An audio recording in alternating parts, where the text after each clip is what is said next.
நமது Sivabalan sports new channel வீரம் India VSNZ T20 series முதல் நமது ஒலிபரப்பை தொடங்குகிறது. சேனல் லிங்க் கீழே உள்ளது. ஆதரவு தருமாறு அன்புடன் வேண்டுகிறோம். நடிகர் சிவகார்த்திகேயனின் பராசக்தி படத்தின் வசூல் விவரம் அதிகாரப்பூர்வமாக அறிவிக்கப்பட்டுள்ளது.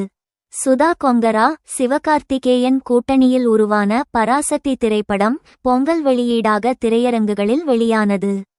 இப்படத்தில் சிவகார்த்திகேயனுடன் ரவி மோகன், அதர்வா முரளி, ஸ்ரீலீலா உள்ளிட்ட பலர் நடித்துள்ளனர். தணிக்கை குழுவின் ஆட்சேபனைக்கு உரிய காட்சிகளில் திருத்தம் செய்யப்பட்டு பராசக்தி படத்துக்கு UE சான்றிதழ் வழங்கப்பட்டு ஜன 10ஆம் தேதி வெளியானது. ஹிந்தி மொழி திணிப்பின்போது தமிழகத்தில் நடைபெற்ற மாணவர்களின் எழுச்சியை பேசும் படமாக திரைக்கு வந்த இப்படம் கலவையான விமர்சனங்களையே பெற்று வருகிறது. பராசக்தி படம் முதல் நாள் வசூலாக ரூ.